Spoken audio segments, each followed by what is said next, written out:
ఈ పూట పూర్తిగా ముస్తాబైనావు. ఏమిటి కథ? కొత్త బేరం ఒకటి తగిలితేను ముస్తాబై కూర్చున్నాను, తెలిసిందా? వచ్చినదా కోపము? ఎంత ముక్కు పట్టని ముత్యం అవి. అవునులేండి, ఎవరి మాటలు వారికి ఇంపుగానే ఉండును. ఈ పూట ఎవరో తప్పక పైకమిచ్చదరని నమ్మకంగా చెప్పిపోయినారు. కావున ఎటులైనా మా అమ్మనోరు కట్టవచ్చును కదా అని మహా సంతోషంతో ముస్తాబై కూర్చున్నందుకు కలిగిన ఫలితమే. అయినా అది ఏ పాపమో గాని మీ మగవారు మా ఆడువారిని అసలు నమ్మరే నమ్మలేదు చేత. ఏ చండాలుడు నిన్ను నమ్మని వాడు నిర్మలమైపోవు. ఏదో హాస్యమున కన్న మాట కంతలుకలో హాస్యమును కూడా హద్దు పద్దు ఉండనక్కర్లేదా? వడలమండి హాస్యమా చెప్పండి. పోనీ పొరపాటే. వాడు ఎందులోకి వచ్చాడు? మధ్యలో ఈ వాడెవరండి? వాడు ఎందులోకి వచ్చాడు? వాడే ఎవరని? ఆ పూల రంగడు ఎందులోకి వచ్చాడు? ఆ సంగతి మీకెవరు చెప్పారు? నేను చూచినాను. వీధి గుమ్మమున వచ్చిన మీ అమ్మ కంటపడవలసి వచ్చునని పెరటి గుమ్మం కడుకు వచ్చేసరికి తడాలను తలుపు తెరుచుకొని బడాలను బయటకు వచ్చినాడు.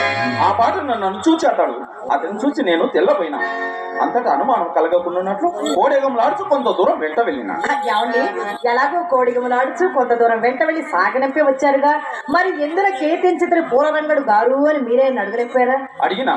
ఏం చెప్పాడు? మేళం కావాల్సి వచ్చినానని చెప్పినాడు. మరి చెప్పినాడు కదా, మీ సందేహం ఏమిటి? చెప్పినా కోపగించుకోను కదా. భలే వారే, నాకెందుకండి కోపం? అయినా నాయండి ఏదైనా దోషం ఉండను కదా. అది మాట. ఇదిగో చెప్పేదను. మేళం కావలసి వచ్చిన వాడు విచ్చలు విడిగా వీధి గుమ్మమున పోగా పెదరుచు పెరటి దాన్న పోడు ఏమైనా నా అదిగో అప్పుడే మొహం వచ్చినది కోపం. మరి అట్లయినా ఆ సంగతి కూడా ఆయన్నే నిలబెట్టి మరి మీరే అడగలేకపోయారా? అడిగేవాడిని. అంతలో బాల్యమిత్రుడు అగుపడి బహుకాల సమావేశం వలన పరమాతరం చేత కుశల ప్రశ్నలు వేయించిపోయింది. అందువలన అడుగుటకు అవకాశం లేకపోయింది. సరే, నేనే చెప్పేదని గాని సావధాన చిత్తులై ఆలకించాలి. మరి సరియేనా? సరే. ఏమండి, మా ఇంటికి మేళంకు వచ్చిన వారికి అది ఎవ్వరికైనా సరియే మర్యాద చేయటన్నది మా ధర్మం కదా. అవును కదా. అందుకే మా అమ్మ అతన్ని మేడ మీదకి వెంట పెట్టుకుని వచ్చి కుర్చీ వేసి కూర్చుండబెట్టి తాంబూలం ఇయ్యగా ఆ పూలరంగడు ఏం చేశాడో తెలుసా? ఏం చేశాడు? వచ్చిన పని కాస్త విడిచిపెట్టి నాతో ఆర్థిక ప్రసంగాలు మొదలు పెట్టాడండి. పని చెప్తా. ఈ విధంగానే నాకు చిరాకు వచ్చి చప్పున మేడదికి పోయింది. కానీ ఇంతలో నా మనసు కనిపెట్టిన మా అమ్మ మాత్రం పెరటి చూపుడు కని కారణం చేత మన తోటలోనికి తీసుకుని వెళ్ళి ఆధారనట్టే సాగనంపినది. మీరు నమ్ముడు నమ్మక పొండు, నడిచిన యథార్థం మాత్రం ఇదే సుమా. వేరి మొగమా, నీ మాట వేదముగానే నేను నమ్మలేదు. నీవు నా తోడ నలుసంత అబద్ధమాడవని కదా నా నమ్మకం. నీ తోడనే కాదు, ఎవ్వరి తోడను నలుసంత అబద్ధమైన ఆడను. అసలు చింతామణి ఈ కులములో పుట్టవలసింది కాదని పిన్నల మొదలు పెద్దల వరకు శ్లాఘించుటకు ఇది ఒక కారణం కూడాను. సందేహమేమి? ఎవరి మాటలో ఎలా? నేను ఎన్నిసార్లు నేను సాగిపోలేదు.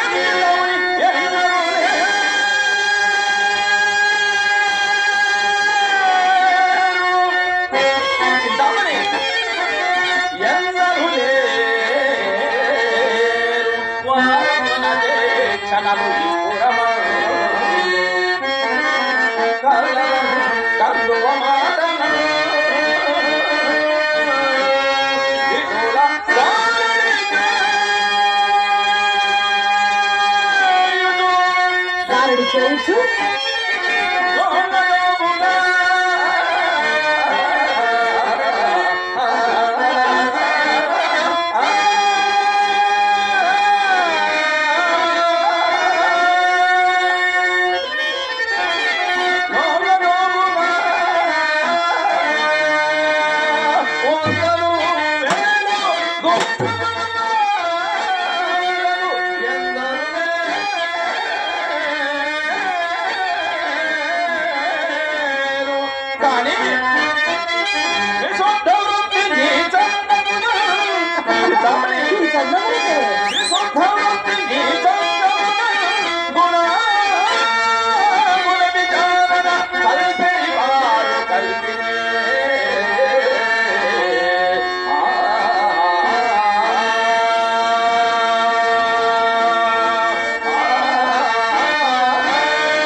ఆ